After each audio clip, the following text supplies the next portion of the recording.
सभी दर्शकों का प्रतिज्ञा 21 चैनल में हार्दिक स्वागत है। आज अध्ययन के क्रम में हमने जो विषय लिया है वो लिया है अर्थशास्त्र। तो आइए आज अर्थशास्त्र के बारे में अध्ययन करते हैं।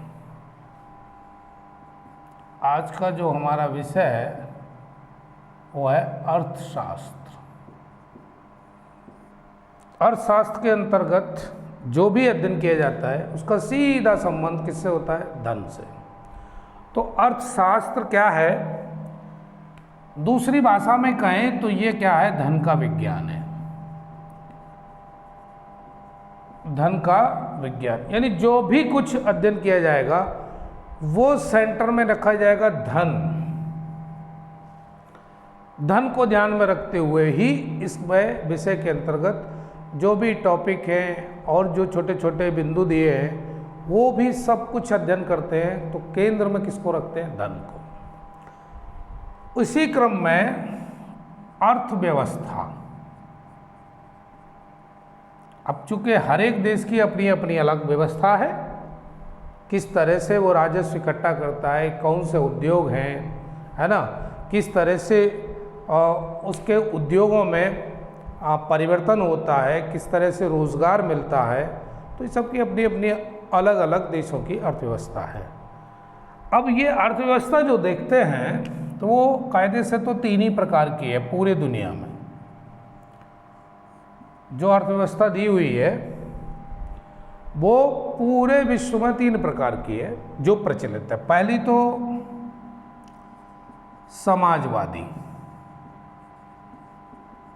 समाजवादी अर्थव्यवस्था, और दूसरे नंबर पर है पूंजीवादी अर्थव्यवस्था, और तीसरा हमने पढ़ा है मिश्रित अर्थव्यवस्था।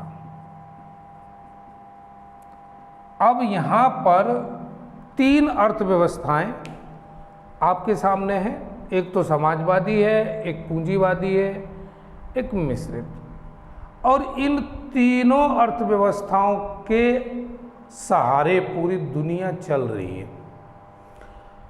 अब इनका वाकई क्या क्या मतलब है यह भी समझते हैं कि समाजवादी का क्या अर्थ है अर्थव्यवस्था का, पूंजीवादी अर्थव्यवस्था का क्या अर्थ है और मिश्रित अर्थव्यवस्था का क्या अर्थ है। अब ये समझ में आना चाहिए क्योंकि सारी की सारी दुनिया में जो लड़ाई है वो किसकी है? धन की लड़ाई है। और इसी धन के चक्कर में क्या हो रहा है आप समझ ही रहे हैं। यूक्रेन और रूस लड़ रहे हैं।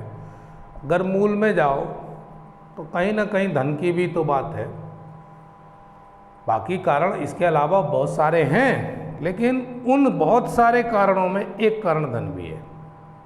तो जहाँ भी संघर्ष हुआ है प्राचीन काल से लेकर आज तक संघर्ष धन उसमें जरूर रहा होगा एक कारण।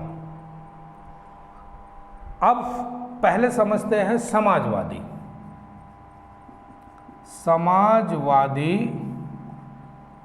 अर्थव्यवस्था। अब समाजवादी अर्थव्यवस्था में क्या है? यह समाज की स्थापना के उद्देश्य से प्रेरित होती है। भाई अगर समाज होगा तभी तो विकास होगा, समाज ही नहीं तो विकास कहाँ से? तो ऐसी अर्थव्यवस्था बनाई जाए जो समाज को विकसित करे, मतलब समाज की स्थापना उद्देश्य हो उसका।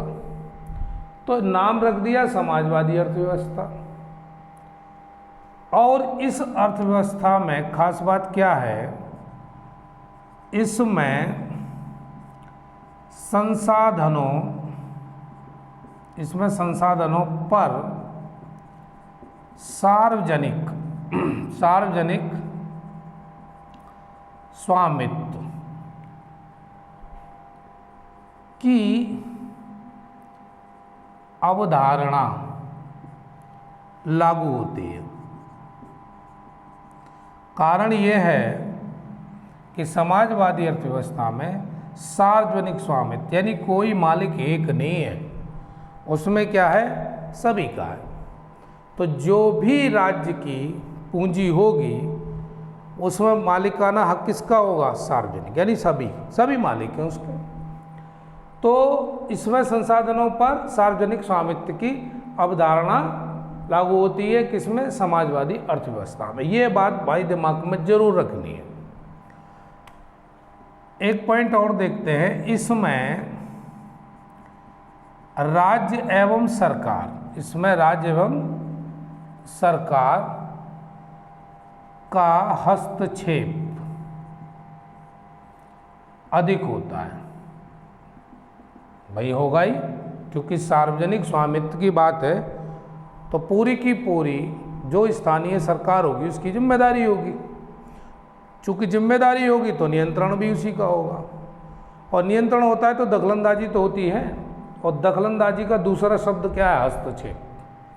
तो हस्तक्षेप होगा ही होगा, किसका, राज्य एवं सरकार अधिक होता है। अगली लाइन में और समझें, इसके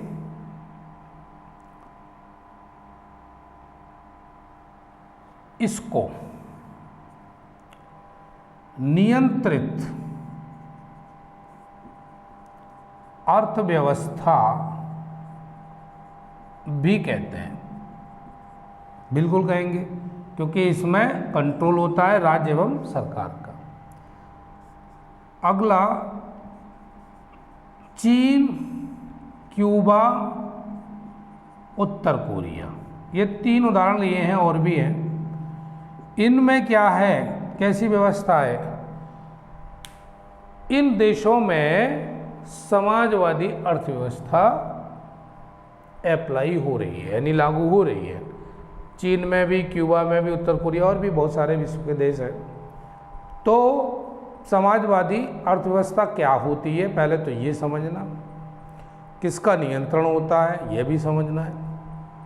यहाँ तक बात क्लियर होती है। अब लेते हैं दूसरे प्रकार की। दूसरे प्रकार की जो अर्थव्यवस्था है वो है पूंजीवादी।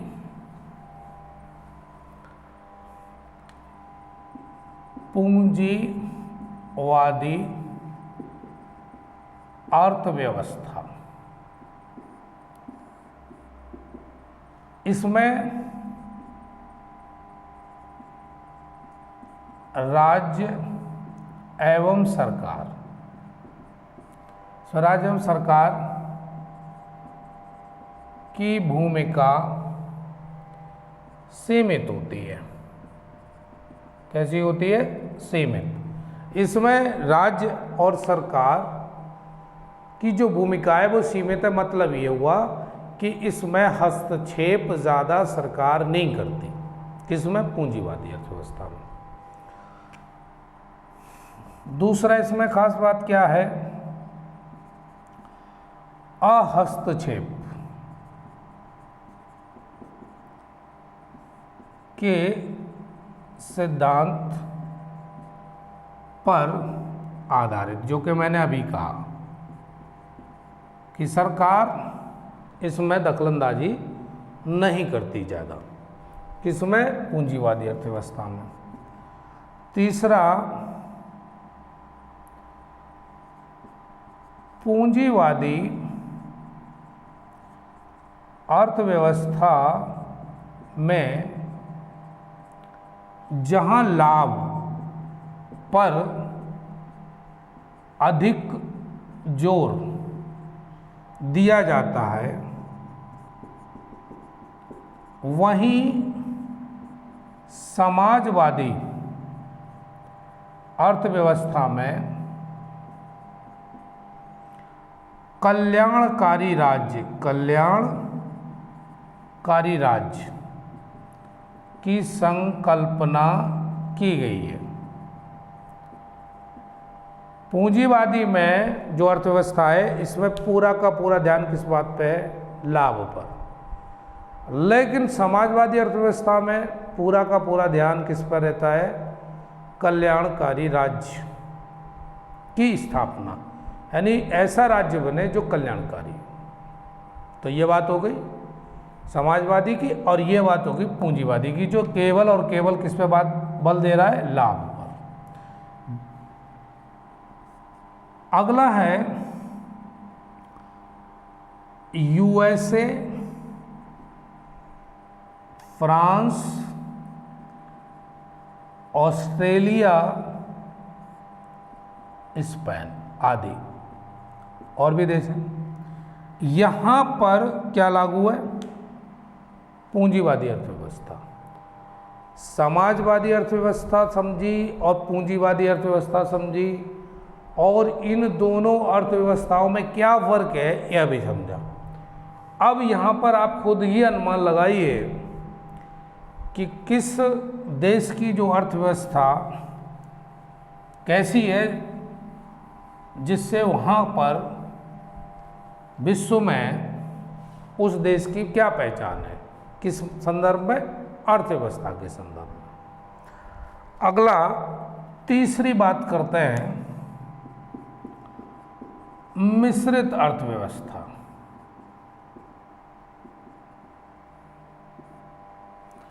मिश्रित में क्या होता है, इसमें समाजवादी एवं पूंजीवादी दोनों के लक्षण पाए जाते हैं। मिश्रित अर्थव्यवस्था में समाजवादी और पूंजीवादी जो अर्थव्यवस्था दो अभी समझी हैं, उन दोनों के गुण जरूर पाए जाते हैं, तभी तो मिश्रित नाम हुआ। तो मिश्रित अर्थव्यवस्था में पूंजीवादी और समाजवादी दोनों प्रकार की अर्थव्यवस्थाओं के लक्षण पाए जाते हैं। आप वो कैसे देखते हैं,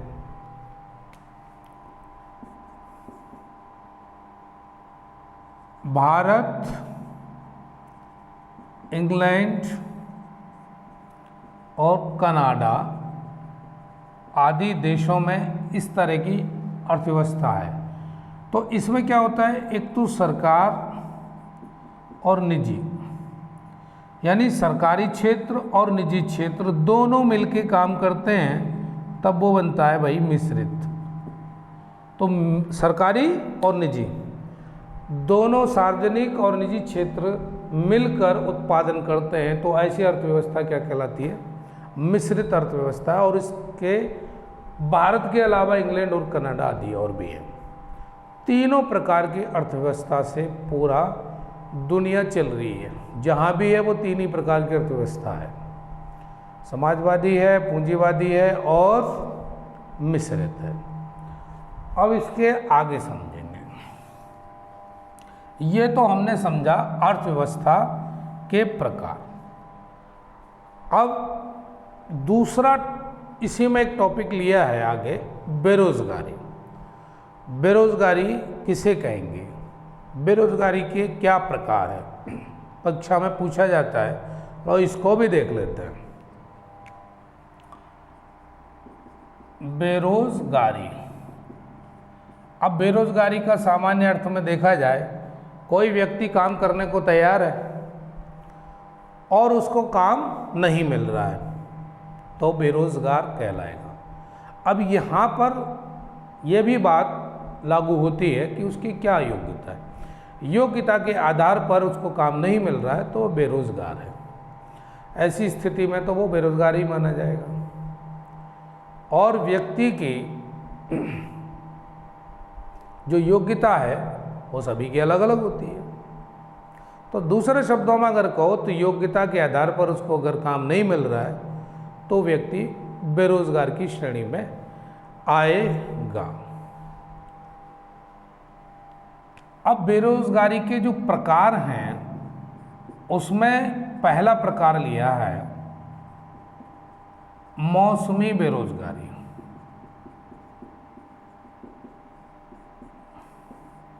कैसी बेरोजगारी, मौसमी बेरोजगारी। पहली बात तो हमने यही समझा कि भाई बेरोजगारी होती क्या है, बेरोजगारी कहते किसे हैं? अरे जब समय पर उसकी योग्यता के हिसाब से रोजगार नहीं मिल रहा है, बेरोजगार है। अब पीएचडी करने के बाद वो लेबर का काम तो करेगा नहीं, तो उसकी जो योग्यता है वो उसी के आधार पर ही तो उसको रोजगार मिलना चाहिए। अगर नहीं मिल रहा है तो उसको बेरोजगारी की श्रेणी में गिना जाएगा। अब मौसमी बेरोजगारी क्या होती है? यह भी एक प्रकार है। इसमें क्या होता है? बेरोजगारी कृषि क्षेत्र में, मौसमी बेरोजगारी कृषि क्षेत्र में देखने को मिलती है। अरे जब फसल की बुवाई हो रही है या कटाई हो रही है उस समय तो रोजगार बहुत है, बाकी समय क्या होगा?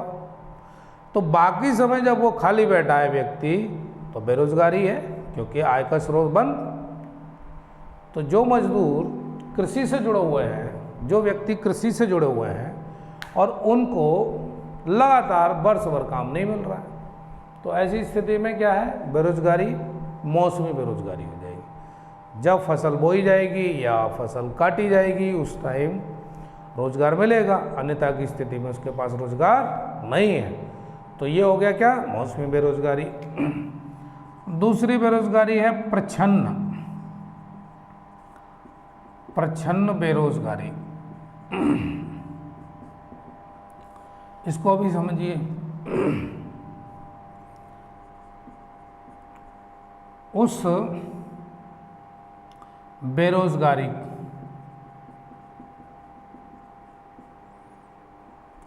को कहा जाता है जिसमें कुछ लोगों की उत्पादकता शून्य होती है। उस बेरोजगारी को कहा जाता है जिसमें कुछ लोगों की उत्पादकता शून्य होती है। अर्थात यदि लोगों को उस काम से हटा लिया जाए तो भी उत्पादन पर कोई असर ना पड़े तो क्या होगा? ये प्रच्छन्न बेरोजगारी। अब इसको और ठीक तरीके से समझें तो मान लो 100 खिलौने 10 व्यक्ति बना रहे हैं। 100 जो व्यक्ति हैं उनकी उत्पादकता कितनी है? 100 खिलौने। अब 100 में से यही 3 हटा दिए जाएं, अब रह गए हमारे पास 7। अब 7 व्यक्ति 100 खिलौने बना रहे हैं तो भी कोई फर्क नहीं पड़ा। तो बाकी जो 3 बचे लोग ये कहाँ जाएंगे? ये बेरोजगार हो गए। 100 खिलौने बनाने के लिए 10 व्यक्ति लगाए गए थे, लेकिन 3 व्यक्ति हटाने के बावजूद भी जो बचे 7 लोग हैं वो उसी निर्धारित समय में 100 खिलौने बना रहे हैं। तो ये जो 3 बचे हैं ना, ये बेरोजगार हैं। और ऐसे बेरोजगारी क्या कहलाएगी? प्रच्छन्न बेरोजगारी कहलाती है। तो 2 बेरोजगारी हमने समझी, एक तो मौसमी और एक प्रच्छन्न, यानी उत्पादकता शून्य, यानी उसके हटने के बावजूद भी जो 10 व्यक्ति थे जितना उत्पादन कर रहे थे उनमें से 3 हटाने पर बाकी जो 7 बचे हैं वो भी उतना ही उत्पादन कर रहे हैं। तो बाकी जो 3 जो निकाले गए हैं वो बेरोजगार हैं और वो ऐसे काय में आएंगे? प्रच्छन्न बेरोजगारी में। और ऐसी बेरोजगारी भाई कृषि में भी देखने को मिलती है। अब तीसरा, संरचनात्मक बेरोजगारी। इसमें क्या होता है इसको भी समझें। यह बेरोजगारी तब प्रकट होती है जब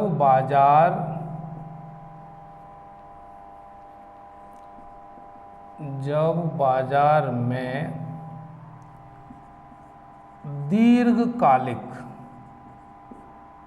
स्थितियां यानी स्थितियों में बदलाव होता है।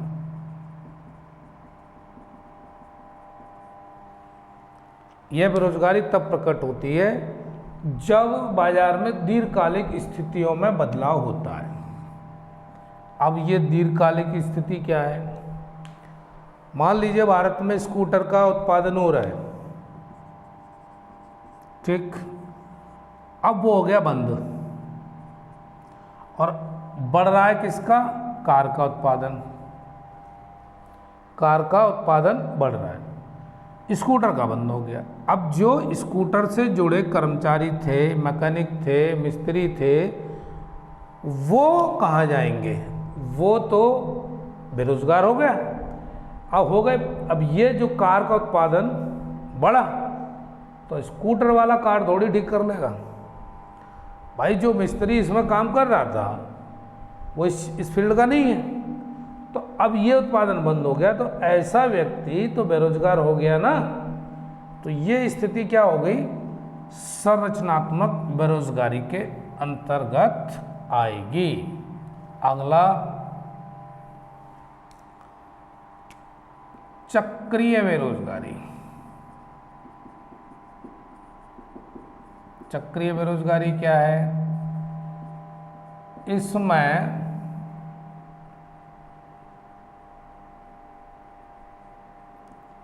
अर्थव्यवस्था में उतार चढ़ाव के कारण पैदा होती है। ऐसी बेरोजगारी कब होगी? जब अर्थव्यवस्था में क्या हो? उतार चढ़ाव। कैसा उतार चढ़ाव हो ये भी देखिए। जब मंदी का दौर आता है, जब मंदी का दौर आता है तो उत्पादकता कम हो जाती है और कम लोगों की ज़रूरत पड़ती है।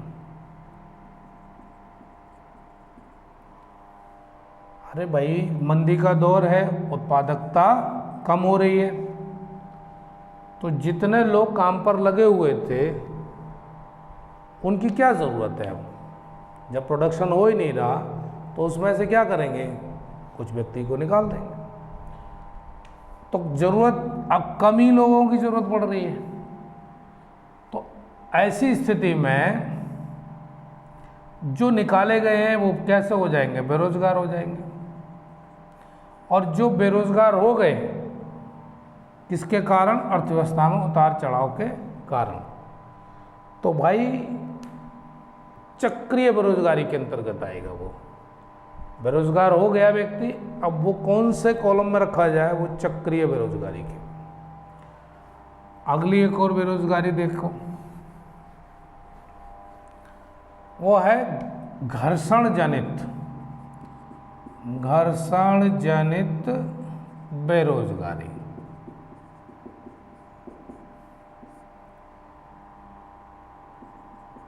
ऐसा व्यक्ति जो एक रोजगार छोड़कर किसी दूसरे रोजगार में जाता है। अब ऐसा व्यक्ति जो एक रोजगार छोड़े और दूसरे रोजगार में जाए, तो एक छोड़ने और दूसरे पकड़ने, मान लो यहाँ रोजगार छोड़ा यहाँ तक पहुँचना है तो इस अवधि में तुरंत तो मिला नहीं, तो जो रोजगार गैप रहा, जो समय यहाँ से यहाँ तक पहुँचने में उसको लगा, तो इतने टाइम में तो वो क्या रहा, बेरोजगार रहा। अरे यहाँ उसने रोजगार छोड़ा, एक रोजगार, और दूसरे रोजगार को पकड़ा यहाँ पर, तो इस दौरान वो खाली रहा, तुरंत नहीं मिला रोजगार। तब ऐसी स्थिति में वो भाई घर्षण जनित बेरोजगारी के अंतर्गत आएगा। ठीक है भाई, रोजगार छोड़ने और रोजगार पकड़ने के बीच में अगर व्यक्ति वो खाली है, कोई काम नहीं है, बेरोजगार की श्रेणी में आएगा, और वो बेरोजगारी कैसी होगी, घर्षण जनित होगी। अब एक और बेरोजगारी देख लेते हैं, एक है ऐच्छिक। ऐच्छिक बेरोजगारी क्या होती है? प्रचलित मजदूरी पर काम करने को तैयार नहीं। कोई व्यक्ति जो प्रचलित मजदूरी मिल रही है उस पर वो काम करने को तैयार नहीं है, उसको मजदूरी और चाहिए, तो क्या होगा, बैठा रहेगा। तो बेरोजगार है, इच्छा तो है उसकी कि भाई मैं काम करूं, लेकिन वो राजी नहीं है उस मजदूरी पर।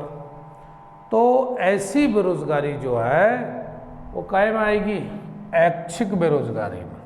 यानी जो प्रचलित मजदूरी है, जिसे मिलना चाहिए, सबको मिल रहा है, उस पर वो तैयार नहीं, तो फिर क्या है, बेरोजगार है।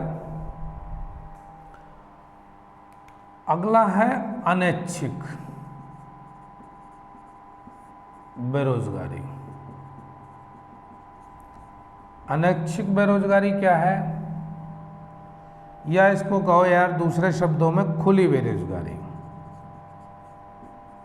खुली बेरोजगारी वह व्यक्ति जो प्रचलित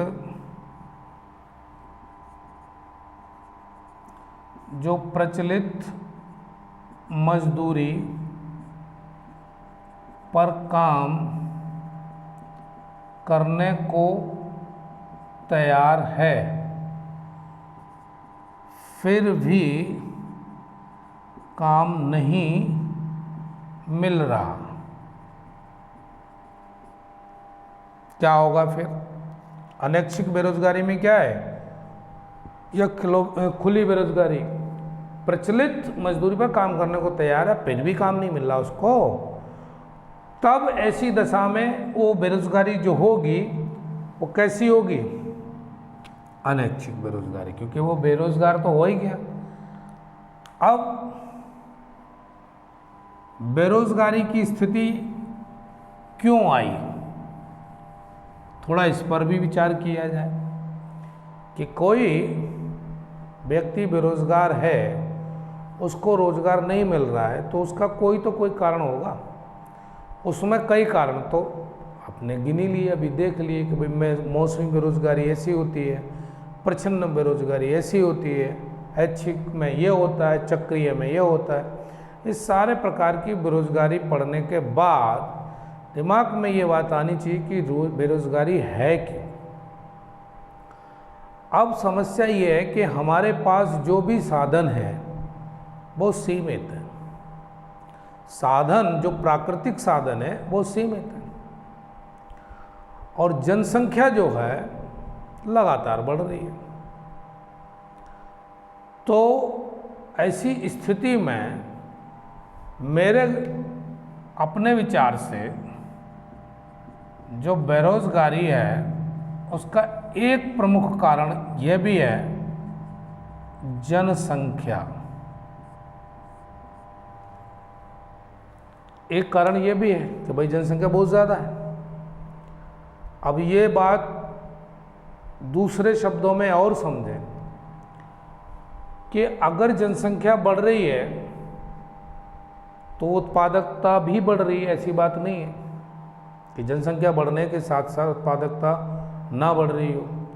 भारत की जनसंख्या लगभग 33 करोड़ थी आज़ादी के समय और उससे पहले लगभग, और आज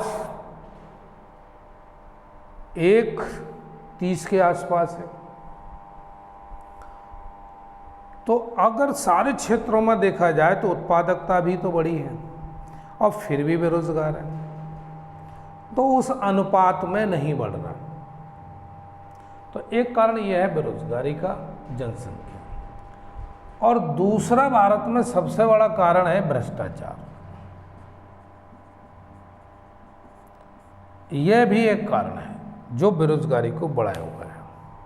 और दो कारण है, जरूरी नहीं है बड़े स्तर पे, छोटे स्तर पे कुछ ऐसे भ्रष्टाचार हैं जो नज़र ही नहीं आ रहे हैं, लेकिन वो हैं और इनकी वजह से बेरोजगारी बहुत ज़्यादा है। परीक्षाएं होती हैं, फिर उसके बाद क्या होता है, परीक्षाएं रद्द होती हैं क्योंकि पेपर लीक हो गया। अब पेपर लीक हुआ, बहुत सारे लोग पकड़े गए, तो कहाँ से पेपर लीक हुआ? कहीं ना कहीं ये जो सिस्टम है यहीं पर गड़बड़ है। तो जो लोग योग्य हैं उनको कहाँ मिल पा रही है? योग्यता के आधार पर जब भ्रष्टाचारी है तो योग्य व्यक्ति कहाँ बन पा रहा है? जिसको जो पोस्ट पे पहुँचना चाहिए था वहाँ नहीं पहुँच पा रहा है, बेईमान पहुँच जाता है। तो बेरोजगारी का कारण एक भ्रष्टाचार भी है। दूसरा सबसे बढ़िया काम 1991 के बाद उदारीकरण में बहुत ज़्यादा मतलब प्रगति हुई। लोगों ने आकर भारत के अंदर बहुत सारे उद्योग खोले।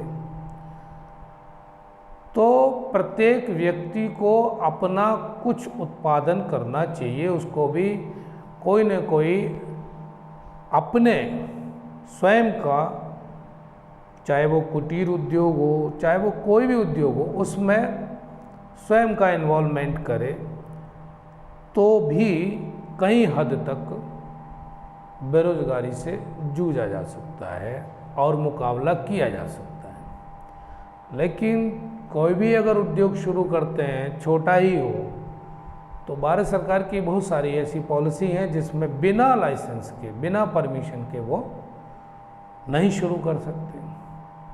तो उसके लिए भी थोड़ी सी और छूट दी जाए, ऐसा मेरा मानना है। अगला है अनाज उत्पादक देश। मान लीजिए मक्का है, तो सबसे ज़्यादा पूरे विश्व में मक्का का जो उत्पादन कर रहा है वो कौन कर रहा है? अमेरिका। यह भी हमको सीखना जरूरी है, जानना। चावल चीन, गेहूँ है भी चीन, बाजरा भारत, जौ रूस, ठीक है ना। तो ये कुछ देश हैं जो इस क्षेत्र में, यानी जो ये फसल है मक्का, चावल, गेहूँ, बाजरा, इसमें इनका विश्व में पहला स्थान है भाई। कुछ चीज़ें और भी हैं इसके अलावा, उसको भी देखते हैं। जैसे प्राकृतिक गैस है, इसका सर्वाधिक उत्पादन कौन कर रहा है भाई? रूस ही कर रहा है। दूसरा हीरा, इसमें भी किसका स्थान है? पहला रूस का।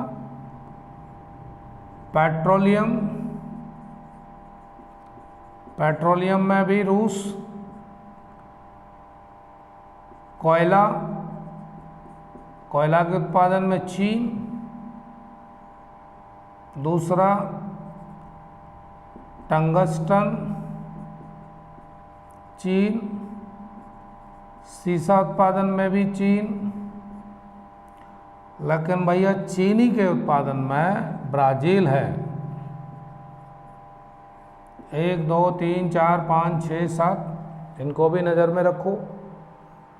दूसरा, इनके अलावा जो है तंबाकू, इसमें भी चीनी है वही पहले स्थान पर। चाय में भारत है। विश्व में सबसे ज़्यादा उत्पादन किसका है?